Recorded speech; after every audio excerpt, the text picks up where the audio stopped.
తెలంగాణలో ఎవరికి దొరికింది వారు దోచుకుంటున్నారని కేంద్ర మంత్రి కిషన్ రెడ్డి ఆరోపించారు. 1200 మంది బలిదానం చేసింది కేసీఆర్ కుటుంబం దోచుకోవడానికి లేదంటే కాంగ్రెస్ దోచుకోవడానికా అంటూ క్వశ్చన్ చేశారు.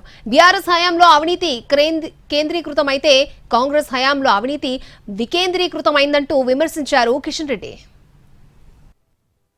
అవినీతికి అంతు లేకుండా పోయి ఎవరికి దోచింది వాళ్ళు దోచుకుంటున్నారు. తెలంగాణ రాష్ట్రం చాలా బాధ. ఎందుకోసం ఈ పోరాటం చేసి సుమారు 1200 నుంచి 1500 మంది తెలంగాణ బిడ్డలు ఆత్మ బలిదానం చేసి తెలంగాణ తెస్తే కేసీఆర్ కుటుంబం దోచుకోవడానిక, కాంగ్రెస్ పార్టీ నాయకులు దోచుకోవడానిక, వాళ్ళ త్యాగాలనే విషయం ఈరోజు గ్రామీణ ప్రాంతాల్లో మన ప్రజలు చెప్పాల్సినటువంటి అవసరం. బీఆర్ఎస్ పార్టీ ఒక ఆర్గనైజ్డ్ వేలో అవినీతి కేంద్రీకృతంగా ఉండేది.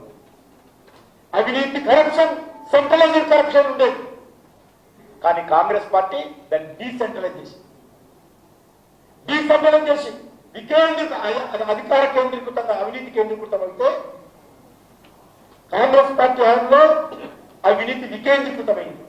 బీఆర్ఎస్ హయాంలో కేంద్రీకృతంగా ఉండేది. ఆ రోజు ఒకటే సెంటర్ ఉండేది. ఈరోజు ఎవరికి దుకాణం వాళ్ళని దోచినట్టు దోచుకోవడమే, దొరికింది దోచినట్టు దోచుకోవడం ఈరోజు కాంగ్రెస్ పార్టీ హయాంలో అవినీతికి. బీఆర్ఎస్ హయాంలో రాష్ట్రాన్ని దోచుకొని ఆయా రాష్ట్రాలకు కేసీఆర్ డబ్బులు ఇచ్చేవారన్నారు కేంద్ర మంత్రి కిషన్ రెడ్డి. కాంగ్రెస్ పార్టీ అధికారంలోకి వచ్చాక ఏ రాష్ట్రంలో ఎన్నికలు జరిగితే ఆ రాష్ట్రాలకు ఇక్కడి నుంచే డబ్బులు పంపుతున్నారని ఆరోపించారు. మరి అందుకే కాంగ్రెస్ పార్టీ ఆ రోజు ధనాన్ని దోచుకొని కొన్ని రాష్ట్రాల్లో కేసీఆర్ ప్రత్యేక విమానాలలో పోయి ఆ రాష్ట్రాల్లో ఎన్నికలు జరిగితే డబ్బులు ఇచ్చేవాడు. ఆయన కూడా ప్రధానమంత్రి వాళ్ళని కలలు కంటుండేవాడు కేసీఆర్. ఈరోజు కాంగ్రెస్ పార్టీ హయాంలో కూడా కాంగ్రెస్ పార్టీకి కావాల్సినటువంటి జాతీయ స్థాయిలో అన్ని రకాల ఎలక్షన్స్ కు ఎక్కడి నుంచి డబ్బంటే ఈరోజు తెలంగాణ రాష్ట్రం నుంచి కాంగ్రెస్ పార్టీకి డబ్బు వెళ్ళాలి.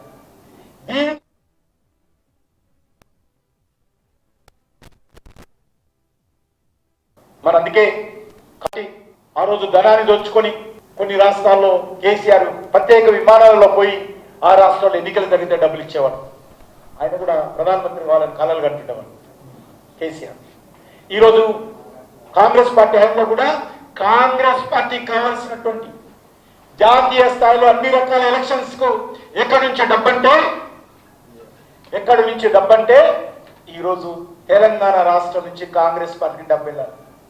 దీనికోసమే 1200 నుంచి 1500 మంది తెలంగాణ బిడ్డలు ఆత్మ బలిదానం చేసుకొని మార్పు పేరుతో బీఆర్ఎస్ పార్టీ ఓడించి ఈరోజు కాంగ్రెస్ పార్టీ అధికారంలోకి వస్తే తెలంగాణ డబ్బంతా దేశమంతా పంపిణీ చేయడం కోసమా, దోపిడీ చేయడం కోసమా? ఈరోజు ఏ ఇండస్ట్రియలిస్ట్ అడిగినా, ఏ రియల్ ఎస్టేట్ వ్యాపారస్తుని అడిగినా, ఏ బిల్డర్ అడిగినా, ఏ కాంట్రాక్టర్ అడిగినా